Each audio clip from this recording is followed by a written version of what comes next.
And welcome back to La Vida Baseball and Being Guillén. We are here, ladies and gentlemen. We are still here in quarantine. How are you guys doing? Great. I think hair getting longer.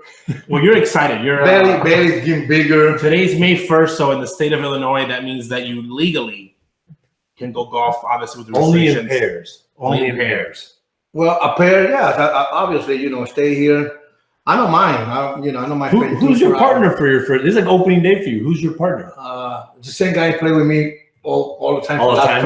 What a faithful dude. Raja, and it's one guy you go play and have fun. It's not the guy you go play and be miserable. He does bring a picnic. I don't know because we know how to have a car. So you don't think it's true. I don't think I'm going to bring the picnic at the park. So we are here live on Being Guillén. Everyone's probably wondering where Ozzie Guillén is. Ozzie Guillén will be joining us from his home because obviously the quarantine. He's at his home in the West Loop in Chicago. So we'll be joining him at the end of the show. Some people asked if he was in Georgia, Texas, Florida. Because a couple of states have opened up. How do you guys feel about the states? I'll start off with you, Ozzie, about states opening up in this time of Corona and people being a little bit scared. Well, we should be scared because we don't know exactly what we're going to face. I think some people say opening too soon. Some people say opening too late. They should do it. I think the worst thing we can do about this is just bring politics to the middle of the stuff. In the middle of the very tough circumstance, I think you see what I say. Circumstance, a hard word. I think anytime, but anytime, by the way, this thing not going to be out of our system, out of our country for a long time. We just have to be careful. We have to please listen to the people. They tell us what to do. Please do. And I think we go like that. You better be off because the better we act, the better we think about it. Quickly we're going to be out of this. We also have to deal with Evie since she's really big on you being quarantined. I'm going to be honest with you. Well, the only thing I quarantined, be honest with you, I quarantined since 1980. Oh, that's 83. That's my period. I stay with them. Just because my two kids, Adela and your grandkids. My grandkids, they're my kids. I don't feel like I love when they call me abuelo, but at least when Adela call me abuelo. But that's the reason I really be careful about it. That's the only reason I care. I'm going to be honest with you. I think that if I was single or married and no kids, I think I'd be like, let's work. I would be like, I could care less. Because I think people have to start taking these precautions and continue them throughout the whole year. I think people should not forget to wash their hands and do all that type of stuff and still take the same precautions. I don't think for the rest of their life. Yeah. Well, I think it's really bad when the CDC has to say wash your hands. Talking about that, then that's going to jump us right into the next topic. Okay. So Major League Baseball has obviously brought up another idea of obviously dividing the teams by divisions based on the region. So the Midwest, West Coast, East Coast would play 3 divisions, would be the universal DH. But we already know that, and that's an awesome idea. It's a thing. But everyone's now saying, well, why are the teams want to have spring training in their home park? That's crazy. But teams are saying we don't need to play. We can play inter-squad games, or we can play games against only people in our area. That's like tough. Like the Cubs would play the Sox. But by the way, So you think they should go back to do spring training in Arizona? I believe so. You know why? Because first of all, I don't think any manager coach prepare in the big league to have a spring training in one ballpark. I have that experience in Venezuela, and I had the experience in Monclova, Mexico, and Puebla, Mexico. It's not easy. It's not easy because all of a sudden you got to bring everything together. Players got tired. Work the way you want to. You want to get the players in and out. That's experience. Everything can happen in baseball now, but that's batting practice would take about 2 to 3 hours. So how did you deal? So when you were with the Houston Astros in the minor league system, obviously the practice, I'm assuming, again, never been a minor leaguer, I'm assuming that it's different. It's more similar to spring training than a big league team is. And that's so how do you coordinate like all the drills and all that? The biggest deal if you're having one field is your batting practice because you only have one area that you can actually hit. We had big league guys. Imagine how big spring training is now for big leaguers. We had big league guys come down and hit with our minor league guys and get at bats because there's no space. Yeah. And you don't have to think about only BP because there could be a rotation, one guy in the cage, one guy hitting live, one guy doing some type of drill. But then when you do live BP, which is you've been to a lot of spring training, it's every field. Imagine having one live BP with 25 guys. And live BP means basically when you're facing, the more important thing. The most important thing. Baseball. And think about this: when you do live pitching, they have 4 fields going on, 8 fields going on. The hitters rotate consistently, but when your starters are going, you have to put it like a in-game environment. And the worst part about that is, you imagine doing live BP. A guy has 60 pitches.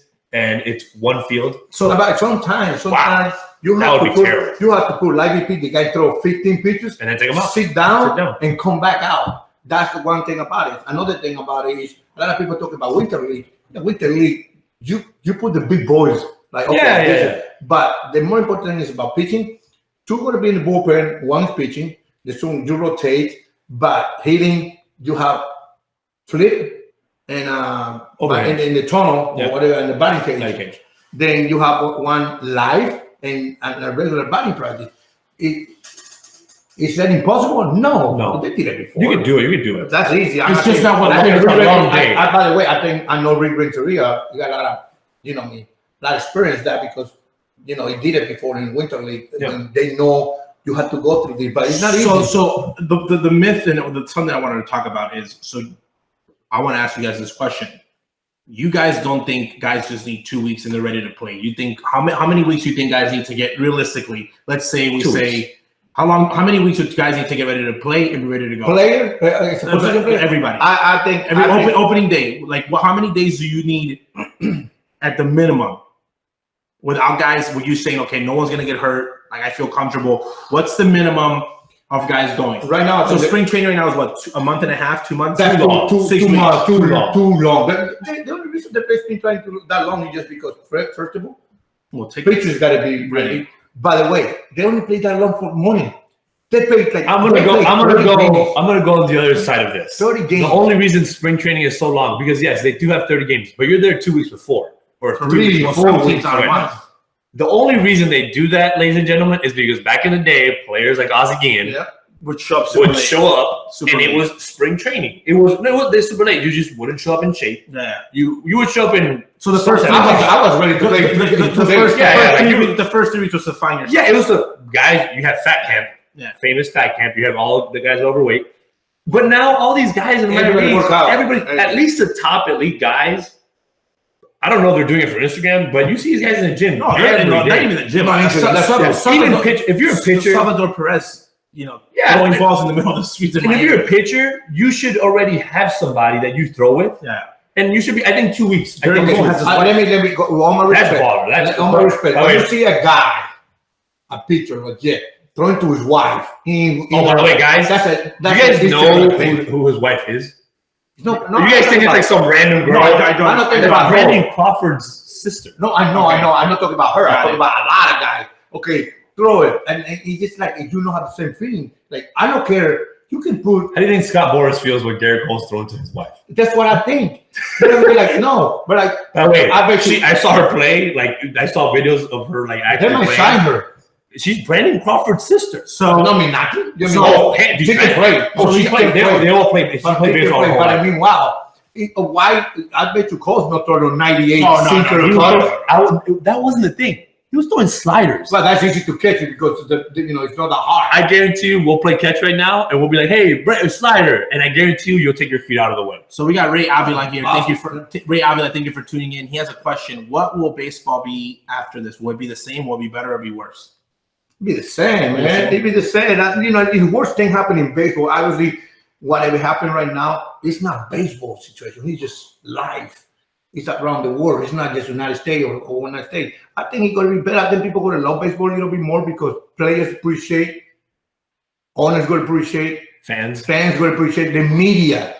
The media will appreciate more because now the media is talking crap all year long. Very negative. Now, like, we need baseball. All of a sudden we need baseball? Yeah, somebody said to fun fact, Fucha, the most important person during this whole epidemic, who was Fucha, he said he is an avid baseball fan. Yes, by the way, he said that his goal is to get the baseball season. By the way, he say, also I read about it, he say, that's mentally better. great. Yeah, mental health. Yeah, because some people de-stress. concern. Obviously, I think that people de-stress. So again, I love the insight that you guys both just brought up right here about for spring training, because a lot of people don't really know what spring training happens. They see the game, they don't see what's really hard about running organization of like, you literally have to be a project manager, like your pitchers. It's funny because that's how important your coaches are. That's how important your coaches are. That's the most important part of your coaching staff is spring training, not the season. By the way, spring training, you have 20 minute live BP, 20 minutes, and we move on. Maybe let's stay in the same location, but everybody's rotating. But when you practice in the same ballpark, whatever it takes 45 minutes for one group to hit. You gotta wait. You don't have spring training, guys. There's the weak teams have what I call weak teams. I mean the teams that don't have like the facilities, which now everyone has a pretty clear facility. No, everybody. Better than big league facilities. Well, I'm saying though, they have like 9 fields. Like I saw the Giants one, I was like, usually you got booster field. People back in the day, you remember Bone created the half field. Oh, now everybody has that. So the Giants was super cool because so their lifting room is right here, and right when you walk out, that would have been your field. They have a full field behind their gym. Yeah. So do you not? So all the big league guys now the whole thing, like big time with the Astros, is rotations, so that you can put yourself in a position that everybody's just rotating. Yeah. And the leader, the coordinator, the supervisors are on the middle, so they have that to go around, and it's different how they do it now. If I were being, by the way, now mental skills is part of what single team here. Okay, this thing here, this thing here, this thing here, this here. Nobody move. Everybody do the same. Everybody, you want to see somebody? You go there because rotating. Don't give your ideas. I'm gonna have to sell this for a consulting fee. So the next topic that we want to touch here upon is one that it holds dear in our heart. And Mr. Ray Avila says, "Ozzie managing again." I don't know, but I want this to happen for real. Okay, so writer Kevin Kaduk from Chicago wrote an article on what should the next Chicago number should be retired. Okay, for the Cubs, they named Andre Dawson. For the Bulls, they mentioned Dennis Rodman. The Bears, Brian Urlacher, which again, football is really hard because there's only so many numbers you can use. And then obviously for the Chicago White Sox, your name was brought up in the mix. Also, there was people that were writing back saying Jose Abreu, Chris Sale. I'm just saying, no, again, don't have to get, but I'm saying that the number that actually makes most sense, okay, is yours. When we looked at the numbers, okay, as a player, you're like top 10 in everything, in like at bats, just because of the longevity, opening days, and then obviously as a manager, you've won the World Series. So I had a question: why number 13? Did you ever consider unlucky, and why did you wear 13? Because I wanted the fans to know. Well, I wear number 9, and that's the number 9 in the minor leagues, and that's the day Adela born. Okay. And then when I got to the big league, number 9 was retired by Mr. Minnie Minoso. And they asked me about it. My hero all my life is not my hero. The player I like the most is David Concepcion. When I had that open, I didn't request anything. I said, I want number 13 just because David. And that's the reason I use number 13. And Chicken Willie, remember like 13, I don't know. I don't know we can do that. I say, well, I got to use it no matter what, because I don't want to use a Concepcion, Aparicio, or Chico Carrasquillo number, because that's respect.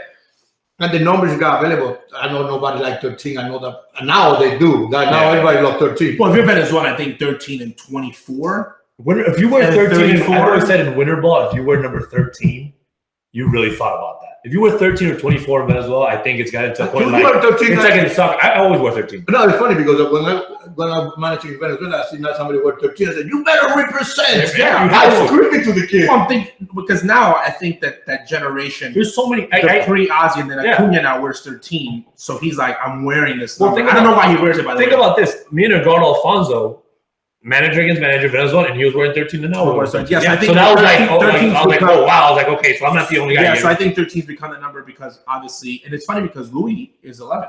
Yes, Aparicio, but it's like because Omar wore it, David, Omar, you, and then so many young guys, and then I think David and the team that David was on, that was like the big lie. And then Omar Vizquel, I think. Okay, that's how we go.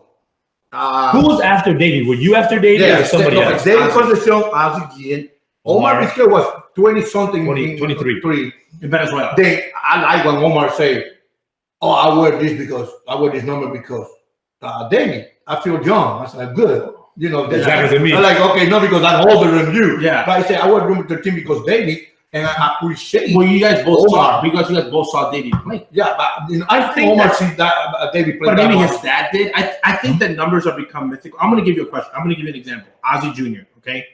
I've always loved 19, 21, obviously Clemente. He's but, 13. But I'm saying for his choices for him are in baseball are 13, and if he's really good, 24. Because I think 24 now, if he's a pitcher, you can go 34. 24 is the number I think now. Venezuela. He wears 24. But to wear 24, you better hit like 24. Oh yeah, of course. I also love the fact that the red numbers. But how do you feel about your number being retired in your legacy? Have you thought about it? Do you want it to happen? Because you've always said that you hate when things happen when the guy's in a wheelchair and you don't even know where you're at. The funny thing about it, I never thought about it. Never did. Never thought about it. And you guys start mentioning it. People start mentioning in Chicago. And I like to be alive.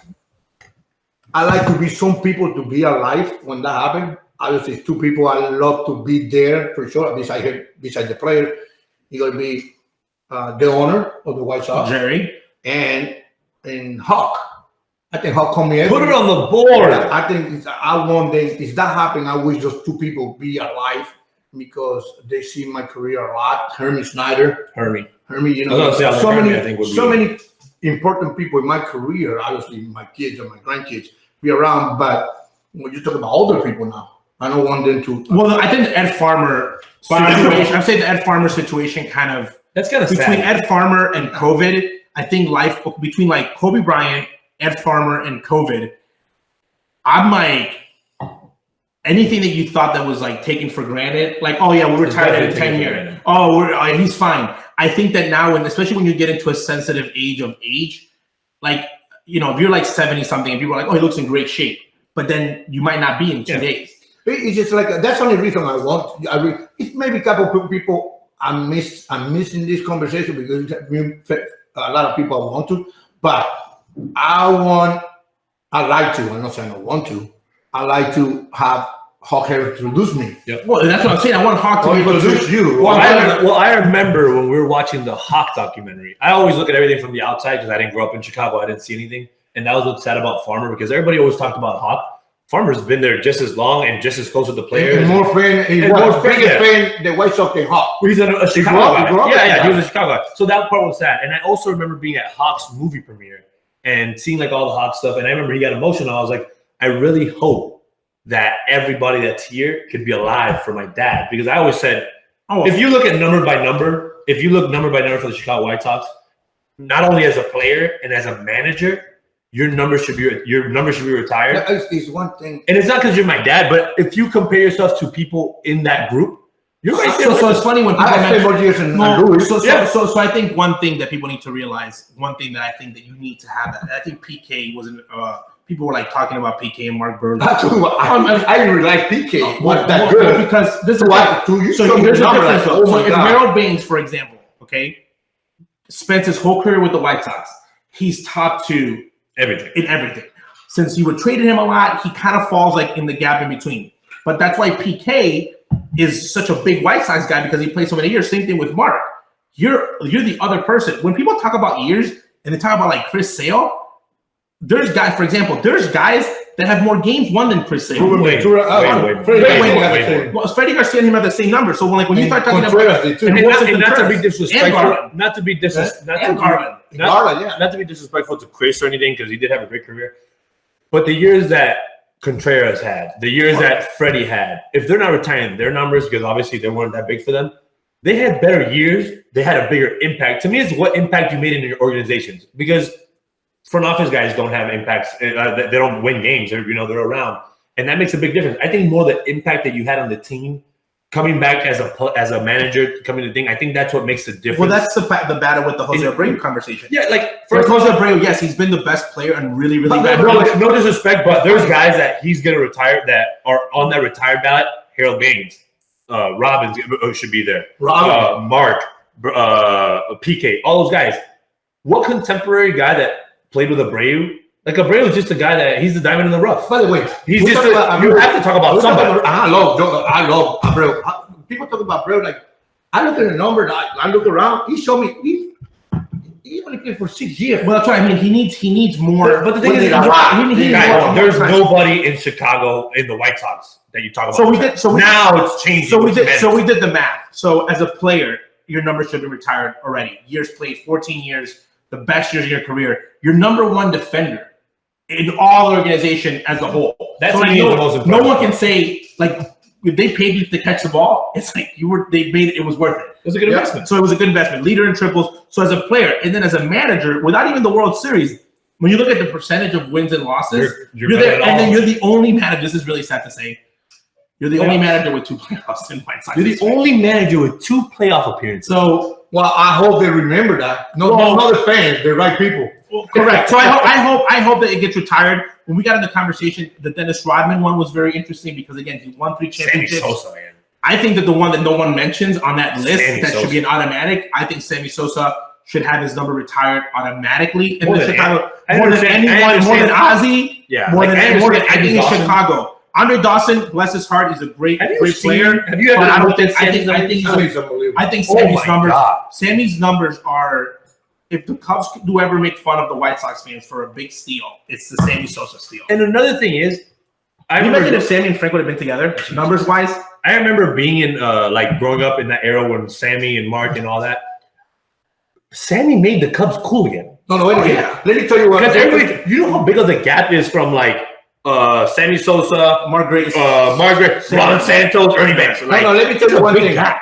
Sammy Sosa, and you called me on this, put the Chicago Cubs back in the map. Well, I think he put baseball. How many baseball players have been to presidential inauguration or been in Congress without doing anything bad? Well, and he got to do both. Yeah, but the thing is, it's not matter because a lot of people, people say what he did. Sammy Sosa sold out a stadium in Venezuela for 2 days to hit softballs off of the president. No, he was. He wasn't hardball. No. He was in a movie. Sammy was in movies. You remember this? By the way, Sammy people are doing that all over the world. I think that between the gap between the last dance, in Chicago, between the last dance, okay, that Bulls run, okay, and the White Sox, Bartman, the Hawks, the Bears going back to a Super Bowl, that huge sports gap right there, the only reason that anybody made money or that we were relevant at all is because of Sammy. Yeah. People are coming here because they're like, we're going to Wrigley, we're going to see Sammy Sosa on the home run. The White Sox were not good at that time. Okay, Sammy Sosa got that type of swagger to bring people on it. He made not speaking Spanish cool. Yeah, he made the September 11th. It's a funny thing because Major League Baseball is safe. They and Mark say Major League Baseball because they talk about but Mark was like a guy that was like, okay, like Mark was like, he wasn't as Sammy had the okay, so Sammy also did it for 10 years. September 11th. Okay, that's tough. Worst day until COVID. Major League Baseball comes back. There's 2 images that are going to live in the life for baseball. To me, it's Sammy running. Well, it's President throwing out the first pitch, Yankees, Mets, and it's Sammy Sosa grabbing the American flag and doing whatever the same thing he did every day. People showed up at the game early to see Sammy run from the outfield. He would have a standing ovation. Doing his thing. That is something that I don't care what anybody says. We're going to see his 30 for 30. Allegedly, it's being made. But I think in that list in Chicago, I think that number should definitely. They should invite me for the 30 for 30. I got so many history about, I can talk about Sammy a lot. And his brother's awesome. By the way, I told Sammy to get out of my car. This guy, I will say this. I remember being at Ball Harbor Shop with my mom. We were in middle school. Sammy had just kind of retired. He had just left Baltimore and Texas and all that. We're leaving, and I see a dude, this big dude, because he was a little white already. He already had that little. Hey, Señora Guillén. And he says hi to my mom, but he doesn't say Evie. He goes, Miss Guillén. Turn around. I'm like, who? Turn around, and it's Sammy. And one thing I will say, how humble and like how cool he spoke about you to like me as a young kid. I was like, he told me a story about the car, about the hair in the car. He told me about how you were like one of the guys when you got to the big league. By the way, was like when he got a problem, I remember Sammy got problems, financial problems. He don't have any money. He wants his mom.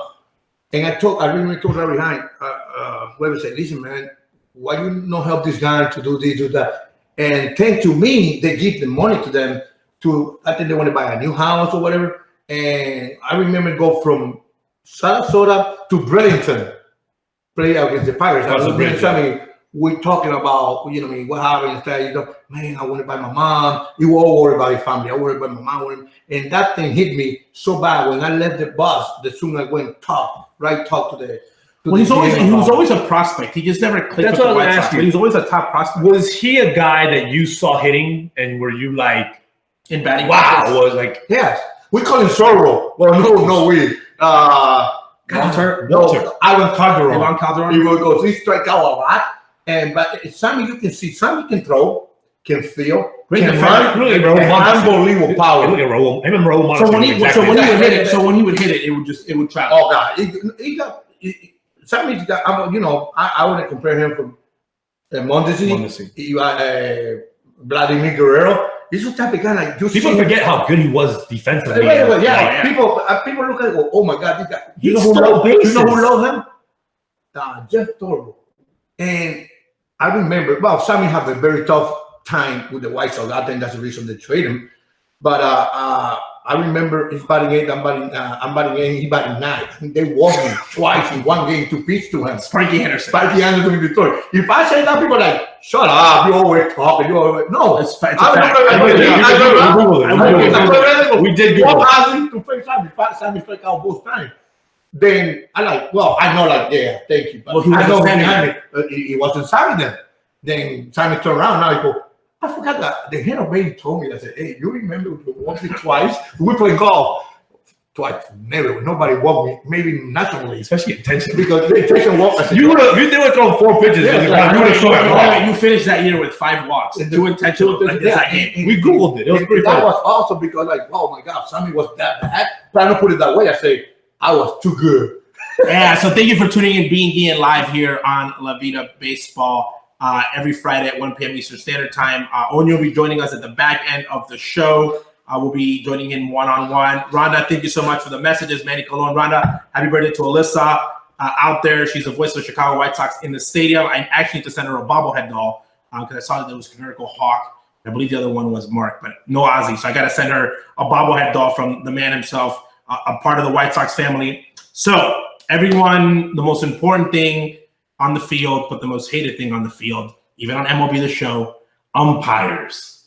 I said umpire yesterday. Umpires. So Major League Baseball obviously is already coming out and saying this is what the money's going to look like. They're negotiating with players about money and salaries. But guess what?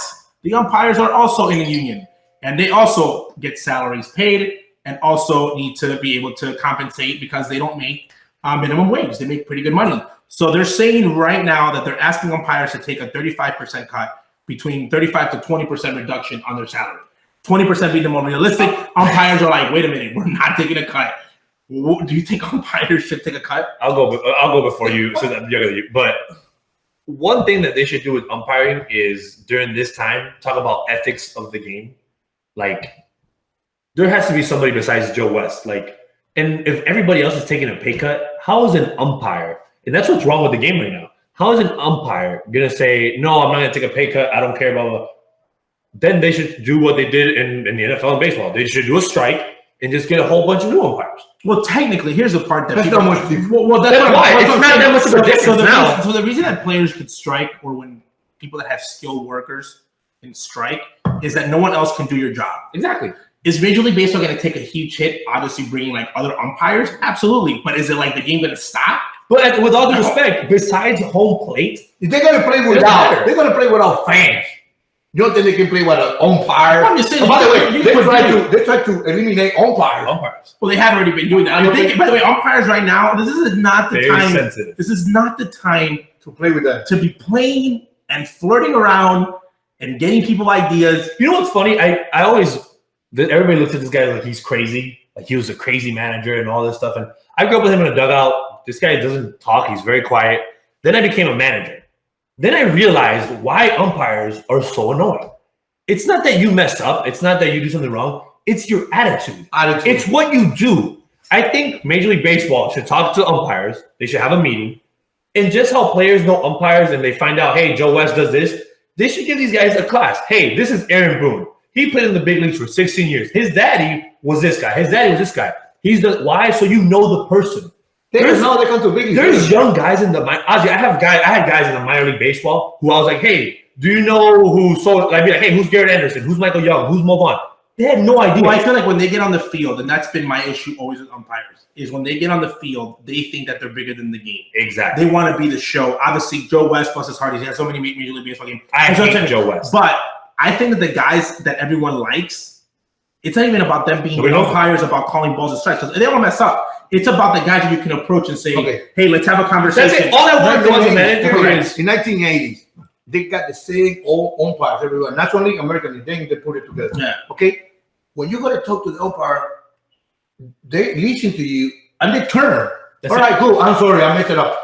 They shoot you back. Then they got the power. But they wouldn't tell you you're not allowed to come out. Do you see umpire like, hey, stay there. Hey, you do this. Well, it's also a young umpire. So this is the part that people don't. But the guy told me it cost me a lot of money. I'm in trouble when in New York. I remember the guy go, okay, Ozzie. No, it's a young kid. No. Do you remember? He kicked me out of the game, and I couldn't even talk. I was sick. Yeah, you couldn't talk. That day you didn't have a voice, and he kicked you out. Yeah, I said, wait a minute. I couldn't even talk. I was sick. I tweet during the game. I tweet, and I got in trouble big time. I said, "Oh, Superman! He just showed up in Yankee Stadium." That's it. Well, but that's a part though that I think now umpires get into the league and try to make a name for themselves.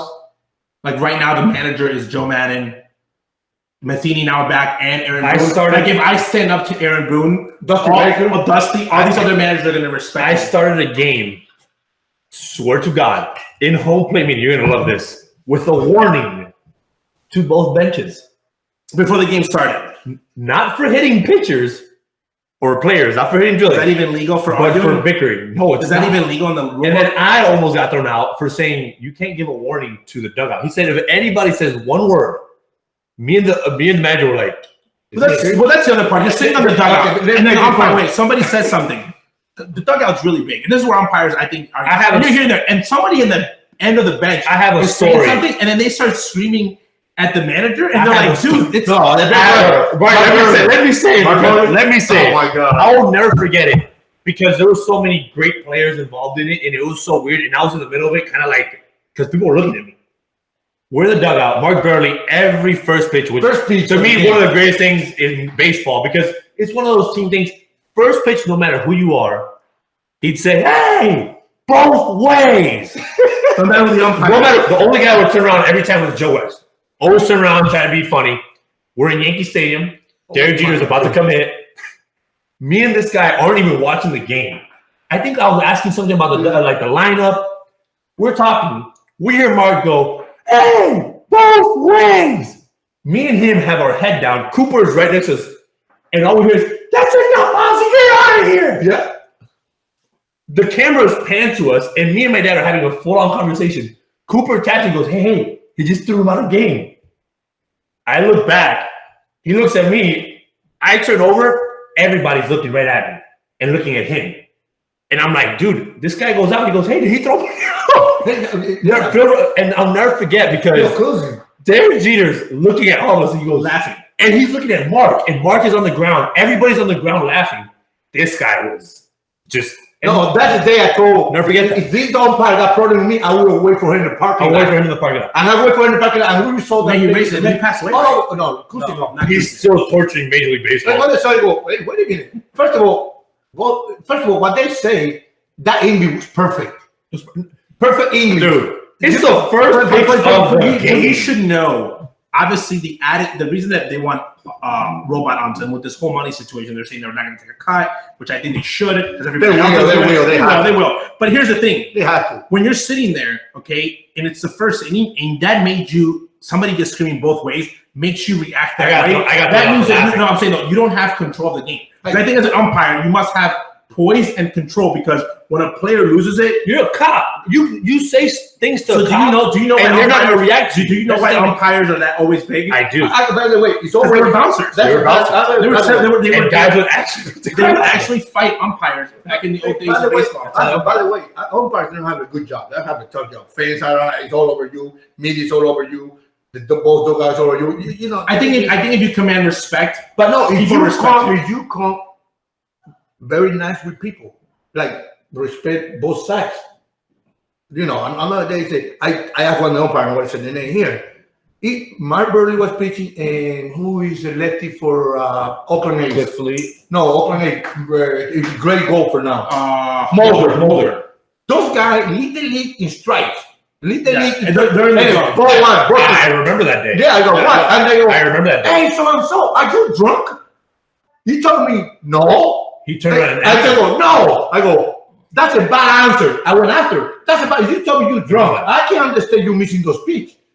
And I said, you drunk? I said, no. That was a day game. So for the fans out there, if you ever see managers on both sides talking to the umpire, which was the reason that the whole Savages thing, Aaron Boone, both sides are like, get it right. Like, you're making the game not fun. Because when guys complain is, give me the high strike zone, that's fine. But don't give me the high and then when you see hitters on both teams. Especially now, because hitters are really good. Especially guys know the zone really well. Especially like a veteran guy. Like if I ever saw, I'll never forget, Jim told me one time with Joe West.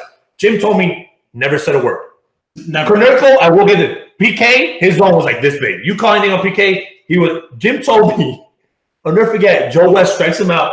Jim told me turned around and look at Joe West and goes, that's terrible. And it was like because everybody's like, oh my God, Jim. Like, well, because there's guys that always like, there's guys that when they slide at second base, they go like this. When they slide at second base, they go like this. It's the manager. You know who you had to come out right away. That's the first thing I realized as a person, because there's guys that. Well, he was dying to get on base. I remember Nick Swisher was like he would go 3-2 and he gets so mad. Get a pitch like this far out, they'd strike him out. He goes, hey, well, you look at a bobblehead. You shake your head. No, but that's what I mean. There's guys that are up there that you know, especially like when there's a sliding in the base or with the infielder, you look at him and he says, challenge it.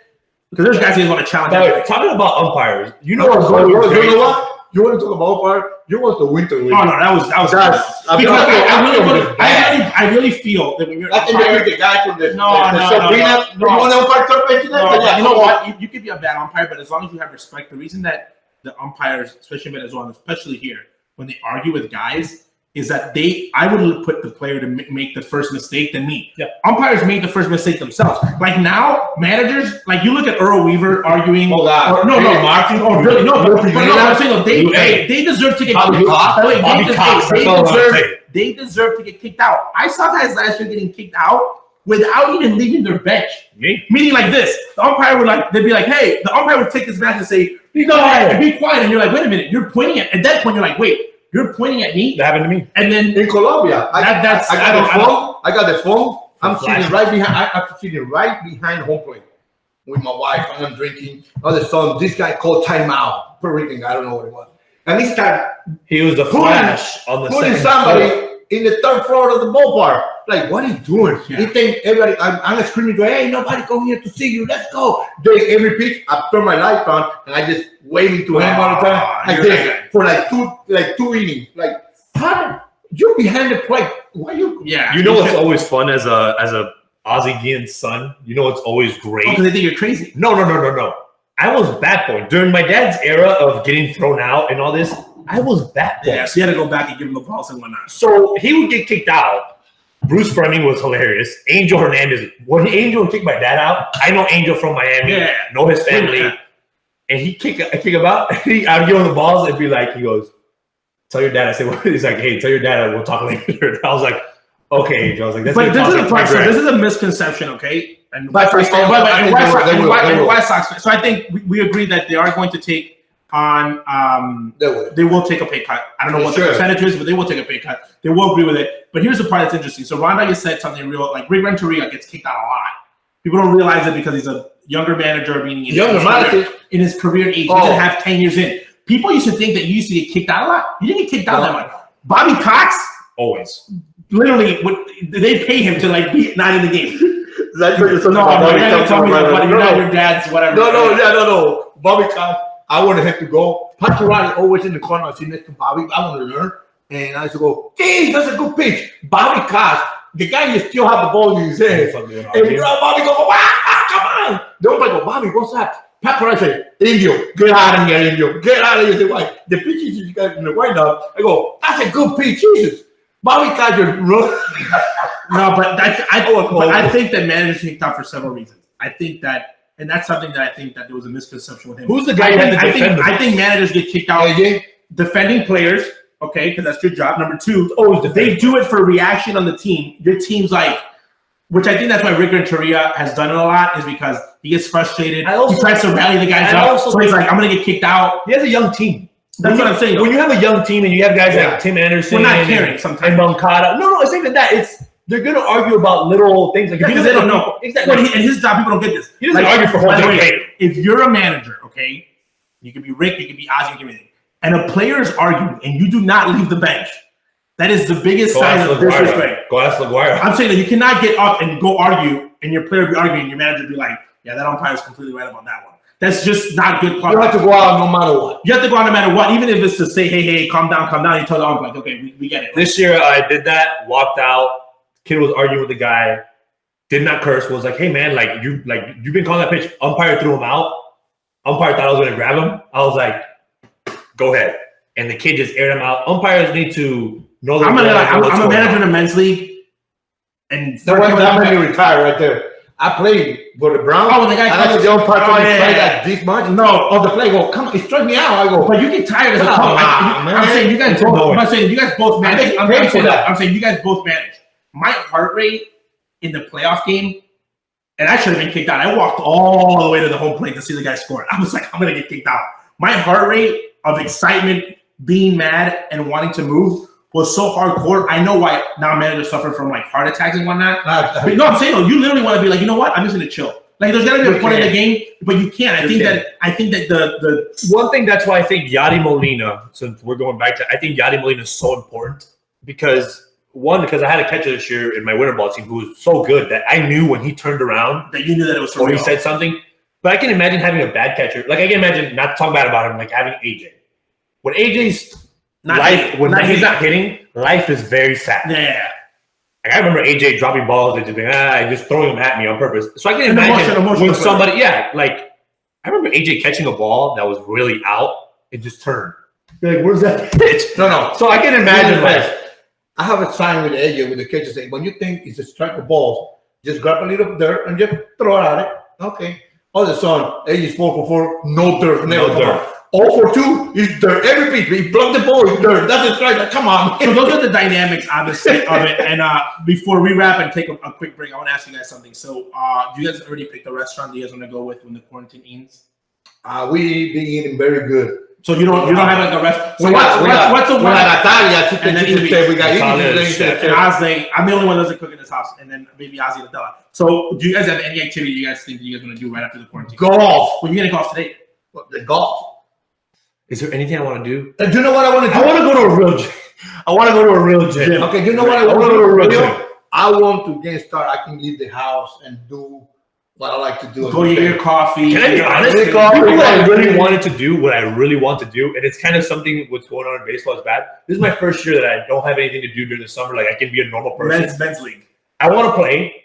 I want to go to a baseball game. I do. Sunday, hot dog, sit there. I want to go to a game and be like, when they told me that guy's back. Like I want to just go. When someone you guys do that, the show start. I'm saying that you got to talk about. I know, but when someone takes that away from me, that you're not going to have this. Like I was looking forward to it. I really wanted to go see the White Sox. I really wanted to go see the Cubs games. I wanted to go see independent ball games as a fan. And I really want to do that. Like I just want to sit and watch games. You know what I want to do? Moving to Lamont. He wants to move to Lamont. So somebody buy my house, please. In Chicago. I beg you, beautiful house, everything.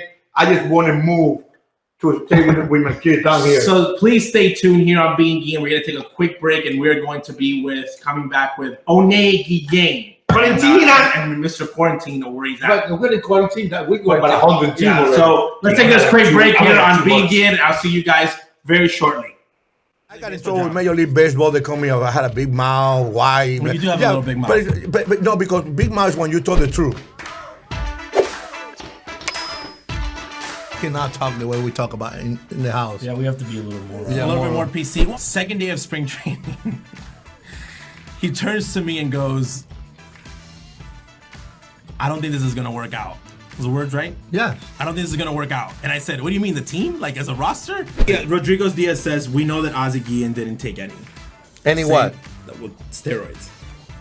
Oh, that steroid He was all vodka and beer. Yes, steroid make you this coming out? Yes, I did. But media in Chicago got weak. Oh, they did. That's for another topic, Very though. weak, very soft. Oh, okay. That's you don't want me to another touch the topic. topic. No. So get your credential, go down there and say, why did you walk the guy? Okay, no, but Yes, then you ask those questions. Yeah. They're like, well, what do you think about that guy? Oh, whatever. No, they So don't the have media- no guts. so- They're taking away, like Joe Torre said, the heart, the feeling, the gut of baseball. People forgot we're dealing with human beings. It's different scenarios, different stage, different way to grow up. You know, you're not going to talk to a Dominican kid the same way you're going to talk to a Venezuelan kid. That's what managing is. It's street smart. How you going to treat people? Joe Milo did against me with Tampa Bay. Well, that's I just telling that story got here. upset. I got upset with Joey Cora and said they got to squeeze. The MLB would do anything for Mike Trout to be like bat flipping, like, and just sell yourself. Bryce Harper, hair flip. If you hit a home run to win the game, butt naked.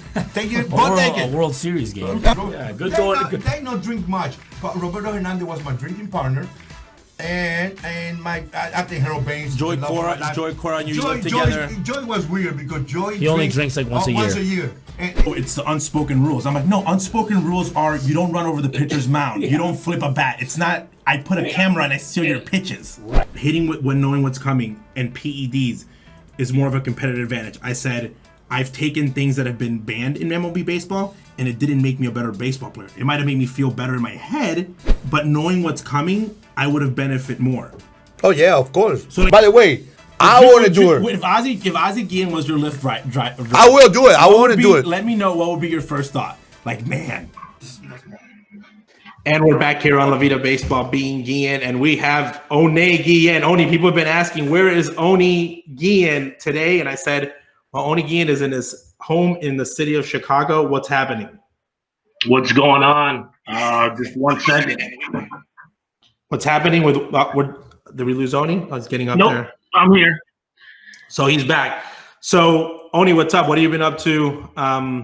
Couldn't join us today, obviously, the quarantine. Oh, I guess I can't. I'm not allowed to go back. I'm not allowed to go back to your house till May 12th. Till May 12th. So this is going to be a new situation. So Yeah. So no Mother's Day for me. I decided to have a friend, a good friend of mine, and a client, and my cousin over at my house. And just like anything, you know, at your house you set your rules. At my house I set mine. So I'll see you May 12th. indeed. So we're here touching the topics. Obviously, you saw the first ones that we were obviously covering. I want to go into the White Sox retiring, or what number you think should be retired in the city of Chicago. Well, I mean, the one that I thought that should be retired was Brian Urlacher. Meant a lot to the city of Chicago and to such a historic franchise like the Bears. I know that in football it's a lot harder to get things going because there's a lot less numbers. But I saw Andre and I saw Dennis. I think they were there for too short of a time. What are the criteria that you need for somebody to retire their numbers? I believe that you have to have an impact for over more than 10 years in an organization. Got it. So numbers don't matter to you as much as performance, as years, longevity. Yeah, because if you're there and you're successful and your team is at least winning when you're there, or you have a big impact. I mean, obviously, Ozzie should definitely be retired, but you know this should have never taken as long as it has. But you know the situation from what it used to be, the relationship with his organization to what it is now, it's a lot better. It would be nice for the Sox to honor him that way, and for my dad to get his just due, and for him to have a JR and everybody there everybody that he grew up with to retire his number. Awesome. So the next one would be the situation with Major League Baseball. Obviously, a new kind of scenario has been put out there, a realignment of 3 divisions. National League, American League, both mixed. But the big situation is now the teams are saying that they're going to have to host possibly spring training in their facility. What, with your experience in minor league baseball, being part of multiple spring trainings as a player, do you think that's doable? And how long do you think a team or a player really needs to get ready for a season? Well, I mean, I think any position player can get ready within less than 2 weeks. 2 weeks would be the max. Obviously, the pitchers are the big situation, but if you're going to have spring training and people are going to be in their home stadiums, the Cubs and the White Sox and the White Sox, I don't see a problem. Listen, this is just a trial area because everything that's going on, this is not going to be the normal. So whatever it takes for there to be baseball on the field in 2020, then do it and try it. As long as you're safe, I don't see the problem with it. And I mean, the weather in Chicago, you can already start playing in the month of May without a problem. So whatever it takes is keep playing. Whatever it takes to keep playing. And you really think that, are you a fan of the realignment of the three divisions? Are you more of like everyone playing Arizona? I saw the realignment, and I think it's like having like a fantasy video game league. It's going to give you different matchups. Fans can drive you're going to play the Cubs a lot more. You're going to play the Brewers, teams with very close range to you. And I think you're going to get more Yankees, Mets, and more Dodgers, Anaheim. Why not? I mean, this whole year is going to be different, and it already has been. I don't see the problem with trying these new things, and then next year you go back to your normal ways. Well, that's a great insight on that. The other one is amazing umpires. And now obviously we've gotten to the situation about money and money and how it breaks down. And Major League Baseball is saying that umpires are going to have to take a pay cut. Umpires have not come out and said that they will, but there's rumors that they say that they might feel like they don't have to take the pay cut of the money. What's your opinion on this? And is this even a smart thing to do with so many rumblings about robot umps being even in the close vicinity? Well, if the umpires were in a poker game, this is called bluffing. So it's like it's very dangerous to what they're doing. They're almost considered they're going to be extinct, and I hope not, because I like umpires and their personality, and they bring a human element to the game. Have you ever been kicked out of a game? You know what? I only been kicked out of a game in the men's league, and that happened last summer. So never in high school, never in college? No, never. I always just, you just play. I was just happy to be there. I think umpires bring a really cool element to the game. I think they're teetering on the dangerous part because of this whole robot ump things. I think everyone should take a pay cut. Like, I don't understand how people think this is like uncharted waters. Everyone's got to take a pay cut somehow. Everyone is suffering. Everyone, not everyone is working and making money to the max. So players, umpires, fans should get some money refunded back for their games. It's the right thing to do. So, is there one thing right now during quarantine that you're like, I really want to do, or you have plans of doing as soon as it's over? Obviously, here in the state of Illinois, May 1st, we've talked. Do you miss baseball? Do you miss going to games? Is it a bigger deal for you now? I really, in summer in Chicago makes it for me worth living here the other 5-6 months of the year. To me, I would stand January, December, November, February in order for me to get my May through September. That was, to me, my decision. One of the decisions to stay here. It's such a great city. I want to be able to do the fun things that Chicago has to offer. And one of them is going to a game, whether that be Cubs, Sox. I have a lot of friends come in town from different teams, and that's how I stay up with them. They're also my clients. So whenever they do come in town, I do my annual reviews with them that I'm supposed to do with all my clients to financially make sure they're okay and show them what they're doing. So this just really is unfortunate. What do I miss the most? I miss being outside. In fact, the day that I was outside, it was like 65, and I was on my balcony. I miss being outside, and this whole thing, it affected my travel plans. It's affecting my men's Brown season, which is a big deal to me. So I just hope that sooner rather than later that we're back to normal, we're back to games, and we're back to day. There's nothing better than day drinking in Chicago. Indeed. So right now, obviously, the situation that there's in, have you changed your prediction on when the season's going to start? Fauci has talked about, the head COVID person, that he's a huge baseball fan and that baseball is a huge part of the recovery of the United States mentally and a huge part of our society. Do you have a date now that you're like, okay, if this happens by this date, I can see a season starting by this date? Well, I would change I 100% think they're going to play. I just got a text from my cousin saying that they already informed them that it's going to be 81 games. So I believe they're going to play July, August, September, and then probably a little bit towards the end of June, July, August, September, and then push it into October, and then the playoffs. But I think they're going to practice in June, and they're going to play in July, probably shoot for an opening day of July 4th, which would be very emotional for people. With everything that's going on in our country, these are trying times, but I think they are going to play. And you know what? We got lucky if we can get some baseball in. So I wanted 100 games, 81. It'll do. But this is not. There's an asterisk next. That was going to be my next question. Let's say, for example, the White Sox win the World Series, or the Cubs win another one, or a team comes in and wins it. Do you think that it has the same value as ones that have won in the past, especially coming off the Astros, winning one, with the methods that they use? How do you feel about that whole thing? Me personally, since I'm a baseball purist, I do not give merit the same as someone that went through the 162, the spring training, all that stuff. There's guys that are going to be in shape. There's guys going to be out of it. There's teams that have decided to have surgery. Syndergaard, Sale. It's not the same. So congratulations to whoever wins in 2020.